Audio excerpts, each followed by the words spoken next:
This is a Shumidake Chashaku.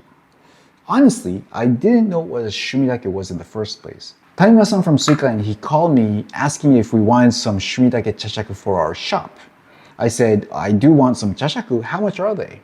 He told me it's about 3 times the price of normal Chashaku.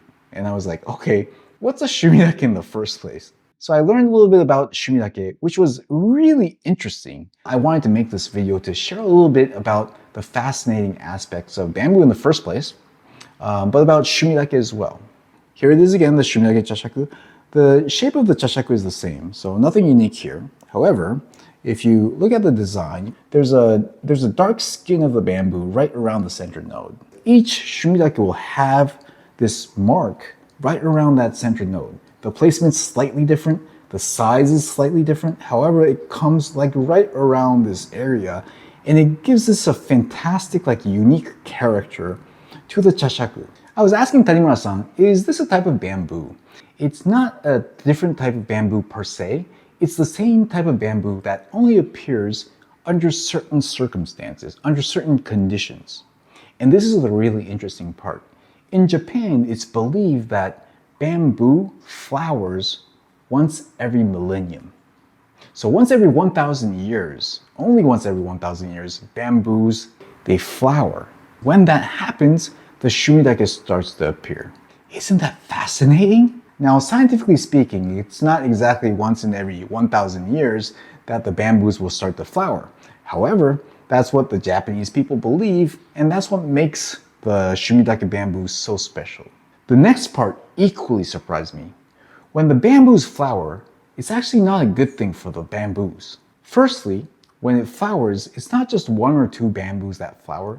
The entire mountain, all the bamboos flower all at once.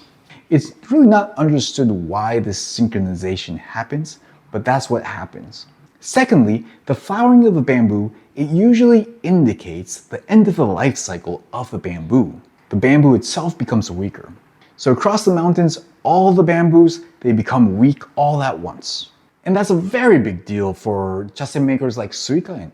It becomes extremely hard to procure quality bamboo to make their Chasen.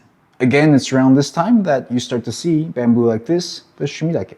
Now, there is no clear scientific explanation behind why there is a pigment around the node, the design. Some people say it's probably because of some kind of bacterial activity. We're not sure. But either way, you can easily take it as a weakness, perhaps, of the bamboo. This is one of the things that really fascinates me because the weakness here is exactly what gives it its character. What comes out of this period is a bamboo that marks time. It tells us that something unusual is happening. We're in a rare phase of a longer cycle, and that gives such a strong message to the Chashaku. And by encapsulating that into the Chashaku, the value of the Chashaku becomes 3 times. Isn't that fascinating?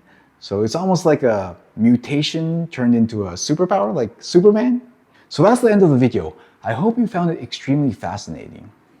Now, recently we did a video talking about the Chashaku itself, and there's a lot of really interesting things about this one too.